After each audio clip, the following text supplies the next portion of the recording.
So this was a bit of a hospital pass from Sammy. Thank you, Sammy. So first I knew I was doing this presentation was on the actual agenda. So what I intend to do is I've got a few slides I've created, which are talking points. And I'll work through those reasonably quickly, but then also there should be some questions out of this, hopefully. The reason I gave that CV across was to show my credentials as a design engineer or previous design engineer. So the roles I've done started right out in depot designing structural piers, went off to Australia, had a bit of structural integrity manager with the Australians over there, and then I went into a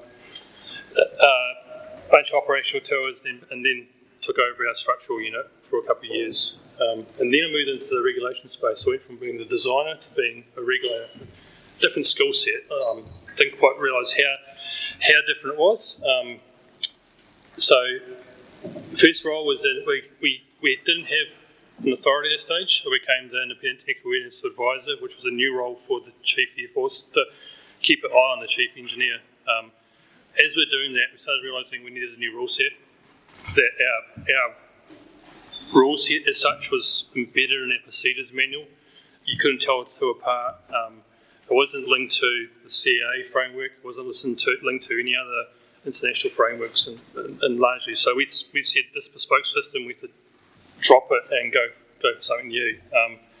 And so what we found very quickly was there is only one option in the military space. It's an EASA-based framework, which is called EMAS. That was created by the European Defence Aviation Authority. And that was created when they started building the A400. So literally, they realised they had a bunch of nations who were designing and overseeing the aircraft, and how do they collaborate to certify it together rather than each individually, and then quickly float out of that, how do you consume services from other nations easily? And the only way you can really do that is to have one rule set. And so we did that. That's what they did. They rolled out a rule set, which is pretty much EASA with a few bits taken out because there's a military context. So in a military context, it's hard to have a completely independent authority because eventually it joins the pyramid at the top. So it doesn't really happen in civil, but definitely in the military. So there's a few things like that where they've embedded other controls to enable that. And so that's what we rolled in, and I helped create that. And I actually got to issue the rules, or write the rules, and give them to the Chief of Air Force as the authority to issue those. And now subsequently, I've been posted for a bunch of roles, and I'm about to be the Chief Engineer who then plays by those rules. So I've set the rule book and got to play with it, which is kind of cool for me. So it's an interesting journey. So what I'm going to cover is the P-8. So at the moment I'm the P-8 capable integration lead. So I'm in charge of everybody who's trying to bring into service. My remit is to make sure that's done. Big chunk of that at the moment is certification. Unfortunately, we have very few certification engineers left, so I'm actually currently in the process of writing up the final certification package and putting it in to the authority for endorsement and the type certification issuing. And also, as I'm going to go through this, I'm going to talk a little bit about changes to our awareness system. The reason I do that is because we have a lot of engineers who leave and then sit out here as design delegation holders. I've seen lots of people, or a lot of people who work with us in that space as well. And so you understand what our system is versus the CAA system. And we've sort of orientated more towards the rest of the world, not CAA, because the EMAS was the only approach. But we are like CASA, EASA, more than FAA and CAA. It's organisational approvals, it's the role set, the names, the words we use is all moving that space. So the people coming out of our system and coming through our from our 21J organisation or a CAMO or other organisations are going to start using that language. You're going to start expecting seeing things that way. And that's where we're heading. We're sort of right at the start of the approval journey, the stand-up journey with organisations that have done their changes. Camo's going to get approved in December. Design organisation got its initial approval a couple of years ago, I think. It's going to get reissued again. And our maintenance organisations are transitioning next year to the Prop 145. So we've gone from having our own bespoke rule set, pretty much being able to do what we want and change the rules as we want, just like building an old house and modifying until it doesn't look like a house anymore, to there's a new house, move in, everything's done per spec, you know what specs are. And so that's the space we're moving into. So huge journey for us. But I'm hoping it's going to percolate it with better people coming out to you from us as they leave us, and also easier interactions with us if you do services for us. And so this is probably what's driven it all on the top level. So at the very top level, what drove us to reset ourselves, we learned that we didn't actually have a link from the government down to us to give us an airworthiness requirement to meet. There's nothing actually says you have to do this. CIA comes down through the Health and Safety Work Act into the CIA Act and into you. There isn't actually anything in there in that space. As we move into the P-8, we figured we've got to certify this aircraft, but it's got problems. So, I think it's next slide. No, sorry. It's got problems on access to data. So there's two things. So when you're brand new to the jet, there's the International Trade in Arms Regulation, it's called, ITAR. You don't get access to data until you pay for it, because they don't. So this is a military thing. And also the P-8 is a Boeing product, or Boeing designed product, but USN certified. Boeing, as you know, is pretty tight on its IP. So how do you do your certification review if you're never going to get to see the evidence, or very hard to get to see the evidence of the certification product, the conformance checks, the design conformance? And so we started looking and going, and then at the same time bubbling up in the military community was a recognition approach. So we started at the called AFIC, which is the US, UK, us, Australia, Canada nations. Started thinking, hey, we need to be able to enable people doing services. It started with maintenance services, other things together for approval. So in the past, person that come on exchange, you'd have to vet them thoroughly before they could do maintenance. We should be just going, you're trained by competence, an organisation overseen by a competent airworthiness authority. You can work on the jets if you've already got an authorisation to do that. So it started there.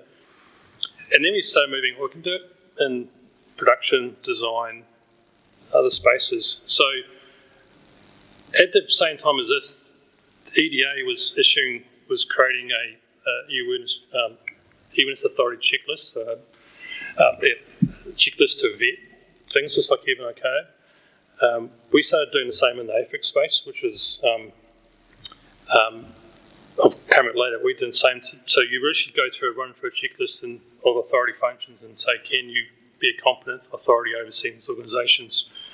And so suddenly we said, hey, there's a way here to certify this plane, because you can say that the review of the certification evidence has been done properly by a competent organisation.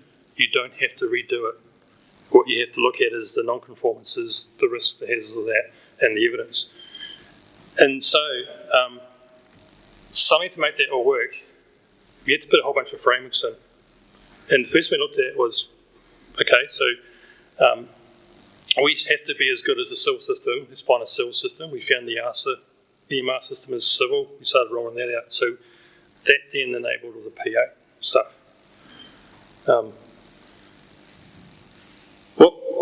When I was actually helping creating the rules, so as I said, we call them defence aviation rules. So it's similar to cars, DARS. That's literally where it came from. And we actually copied the Australian rules with their approval. So some of you and I are lucky we've worked over there on exchange with their people who, when I was in the role, became the leaders of the authority. So the leader of the authority used to be my boss. So when I went over there and talked to him, I was lucky, and he said, we're happy for you to have the same rule set, because suddenly the companies we deal with are all working under the same military rule sets, which actually is the same as the CASA rule set, just in a different, laid out a different way through different acts. But it's the same. Suddenly we have a big chunk of an Australasian approach for doing things, except for the CA, it's a little bit bespoke in places. So that's what we did. We set it up, and so we got agreement to do that. So our rules and their rules are the same. We can, through recognition, not have to require companies who do business with Australia to get reapproved by us if they have our fleets or aircraft on the scope of approval. So it all becomes a lot easier. So we did that. Firms here to try and get an approval or show us you got the Aussie approval, and that means we can do business easy. So that's where we're sort of heading. So that's what we're setting up the scene to do type cert.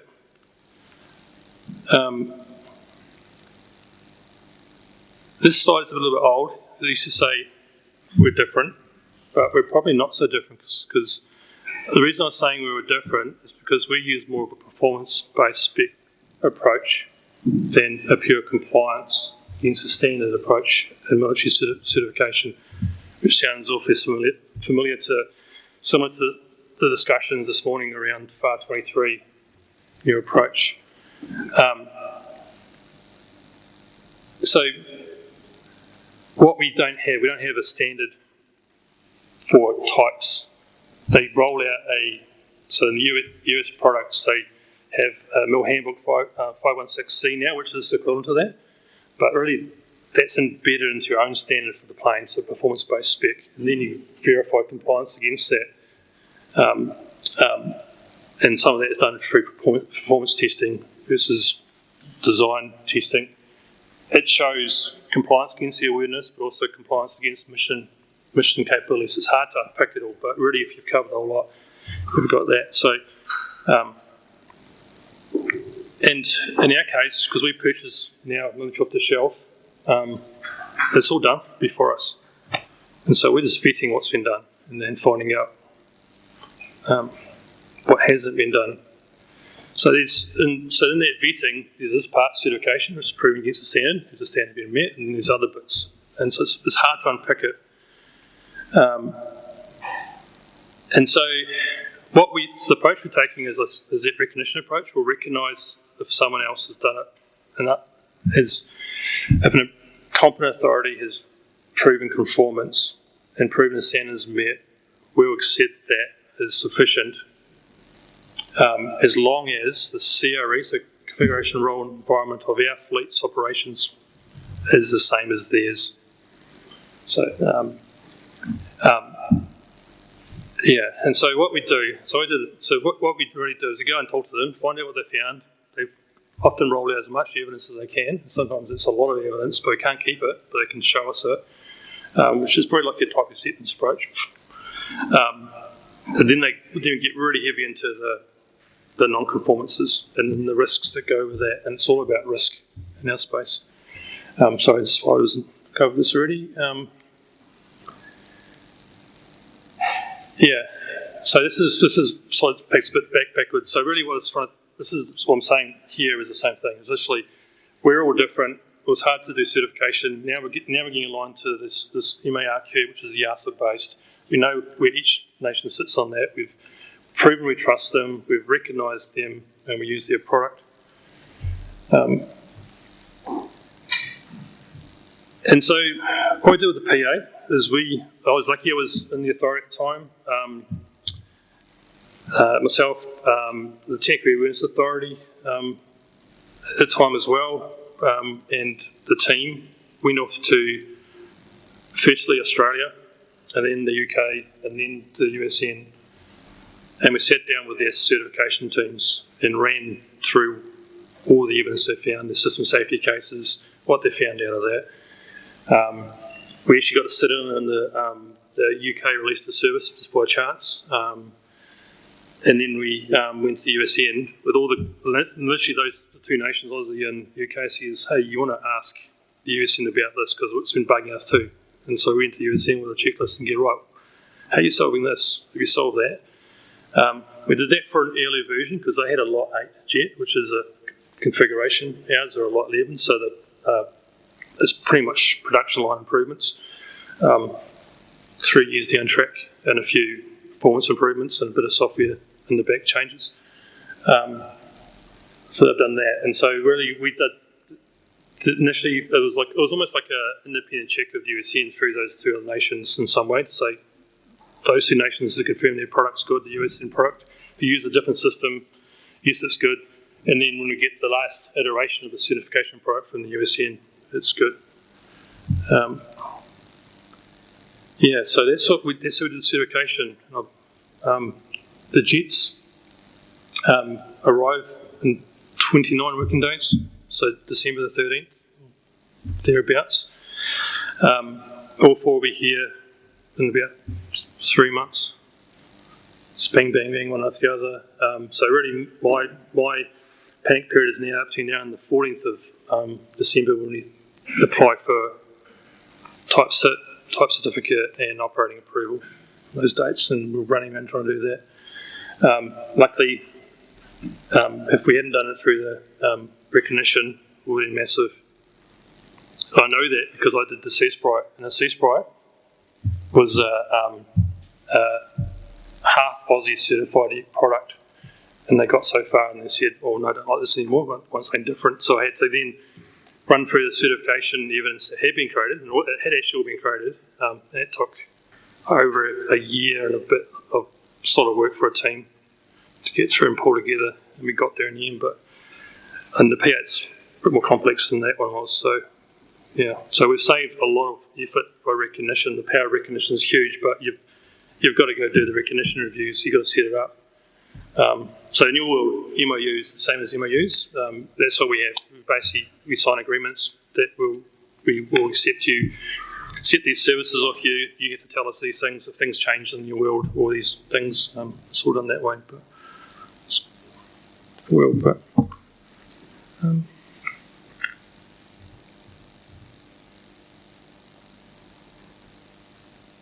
yeah. So this is basically what I got to. We're very close to the civil system, but as I said, deliberately I was unable to use the CAA. So we don't have 146, we have 21J. We have organisational approvals, not personal approvals. It's just the way we were forced down. Us and Australians, exactly the same rule set, same way of doing business. We can swap people. We've used Bain Simmons to transition us, and they are the ones who wrote the rule set, the new EMAs out of EASAs. They have a lot to do with training EASA people in EASA rules. So we're lucky we'll get the top people to teach us how to do business, but we've got lots to learn. Our DAR 21 requirements, we'll be using that, as you know, and our process is getting very similar to your type acceptance, but in a different way. But this last slide. Sorry, this last slide is about me and my future role end of next year as chief engineer. So I'm head of the branch next year, and we've got a lot of changes coming. I don't know what it has impacts on the people we provide to you, the services some of you provide to us, and also how we keep our skill sets up. So new fleets, P-8 now, C-130J end next year, 2024, I think. The Sea Sprite replacement sometime soon, next near term, short term, not too sure. 757's in the news all the time as being a shitty aircraft, so one day they're going to say, well, and we'll pay for a new one, but it's coming. So there's a capability we need. So capability government needs, we need. All of this is going to require quite a bit of certification effort or experience to bring them in and set things up, but then they're going to probably large amount of repairs, modifications is going to wane quite a bit for us.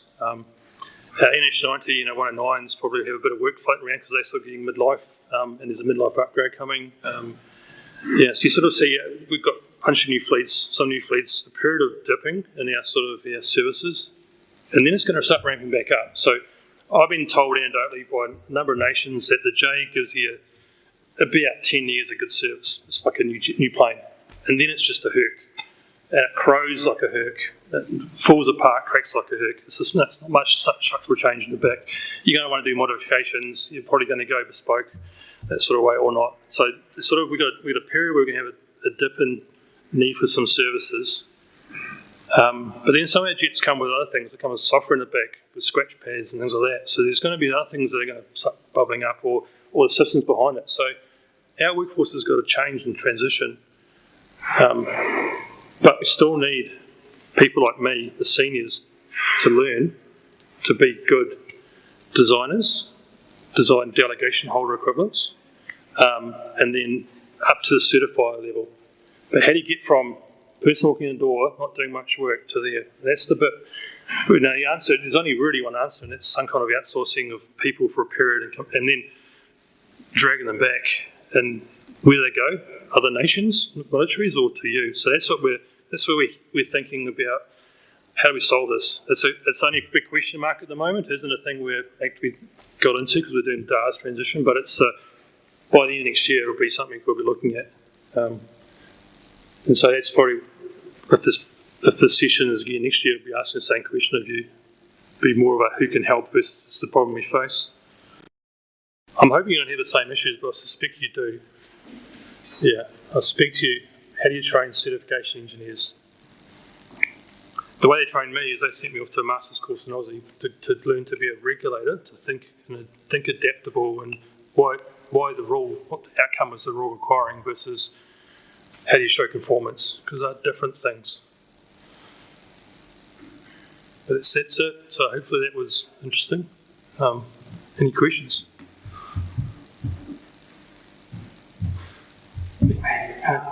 You said the certification from P-8A was largely based on overseas certification. Why was that largely not entirely based on? There's just a few products that we've, so like painting the aircraft, there's a few things that are just out. It's probably entirely minus a little bit. Yeah, that's already, here's my evidence, sir. It's all foreign. Do you agree? Yes, that's probably what it is, yeah. It is off the shelf. The deliberate decision is off the shelf. We won't touch it. We won't change the manuals. We won't change the maintenance regime. We'll use it within the bounds they use it. That's it. And it's made to be used exactly how it's used, except for we do SAR. The USN don't need to do SAR. But we've determined it doesn't affect anything in aircraft materially. So there's a few things that it does do to your jet, but against a cert basis, it doesn't do it. Because SAR's low, coming down low all the time, going up a lot, dropping things. But you do that with sub-hunting and stuff. So, but yeah, it's an interesting thing when you get to it, because this is where the Air Force. This is some of our old regulations set. It's called exceptionalism, I think you call it. It's virtually we're different. So therefore, what applies to everyone else can't apply to us. We have to reassess it all again. And you go, so this is where the Herc comes in the future. Herc's a Herc. Herc can do so many missions. And so your CRE has got to be the same because it can do so many missions. So why are you exceptional? Why are you different? Why do you need to be different? Or you don't. You're different because you want to, not because you have to, not because it's cost effective. And so the Air Force is going, we don't have enough money, we've got to get back to taking things off the shelf, if they can take it off the shelf, modify what we can modify if it helps New Zealand do stuff. So this task is more about what you stick in the back of it. What do you stick in the back of the Herc, or what do you drop out of the P-8 that's different that we may want as a small nation? So we may want to drop lots of little life rafts around the place if there's a big, first one big one that might be something we want to do, and then we can work it up, send off to USN, and they approve it, add it to the thing. So that's probably where we're heading. We're probably more that little stuff, just like we sort of did with the 7.5 and a few things we asked people to help with, put in the back of it. Didn't always go that well, but that's what we sort of got done for us, and I was involved earlier in that piece, but yeah. That's it. So where we're heading, I'm not too sure yet. So we certify national authority. We go to Boeing for certifying the model. They give us quite an access because we're the national authority. In your case, you're the authority and the customer. How does that work? That's why we set up the Defence Aviation Authority to be separate. And this is where you get to that separation. And so the only way we could do that is keep that that authority function independent of the operating function or the purchaser as much as possible. But there's a limit to that. But it's we had to show, and this is the question set we tested it back against, is our systems that are set up give the independence versus the people. And so none of the core roles do anything other than authority functions for that tour. And we have people in that who have been in that role for 10 years. And that's how we try and keep the independence. But you're right, we have that struggle. That's why our rule sets are subtly different, because you can't remove it. The only way we can do it is like the UK, who've taken that function out of the Air Force and stuck it under their nuclear power, all those other things. It's a national system. Yeah, but the only way we can get close to that is take an international checklist, put everything in place to meet that checklist, and get them to vet us regularly. Does that sort of answer you? Yeah. Sorry? If that's correct, you issue your own type certificate? It's more of a type recognition certificate. It's called a military type certificate, and we have a military type certificate holder, but in reality, the obligations of the holder are acquitted through a contract into the USN MAA. And so, yeah. Continue their readiness, because you wouldn't have the scale to... No, you don't. So we can't continue, and it's literally, and so I've written it a couple of days ago. It is literally saying that, because we have a derogation in our 21 that you don't have. So 3A and something, no, 3A, I don't think what it is, 2C or something. That literally says by derogation you can get the services through another source, Boeing and stuff like that. Yeah, so that's what we've done. But Boeing isn't a type cert holder for the P-8. They hold the civil certification for the 737, but that hasn't been used as part of the P-8 cert. So it's been changed so much that the civil cert's been validated. So that's how it sort of works. So we certifier is actually the type cert holder is the USN Program Office, overseen by the USN MAA. That's how it sort of works. Yeah. Sorry. Yeah. Regarding the commonality with the DDH system in Australia, how does the update sort of operate, sort of change and update and evolve over time? How does that flow down? Does that flow from YASA, EMARS, DDH, or? Yeah. Okay. Pretty much. And it's pretty quick, so we have a lot of we have people over and exchange with that, so time to time, but it's very quick. And then we've actually adopted a colour coding to try and identify where we're different from DASARs as well, or we had, just to try and highlight it, so that sometimes DASARs puts names of the organisations in, and we've just changed that, and so you can tell the difference, but that's the intention. But yeah, the DASAR intention was trying to have an Australasian military rule set. That's what we're actually getting for. It takes a little bit of a leap, because they're based on national authority. The whole of its rule set is a bit big, but it happened in Europe. So, and he said the whole recognition approach and approach to an EMARS-based system is getting wider and wider. Even like the USN is looking at adopting elements of that and changing away from FAA. They see the benefit of it. So, it's because their customers, all their customer base, people they sell jets to, all through Europe, Australia, UK, all follow the EASA style rule set now. So if you want to sell it, give them something down the steam. So that's what's gone.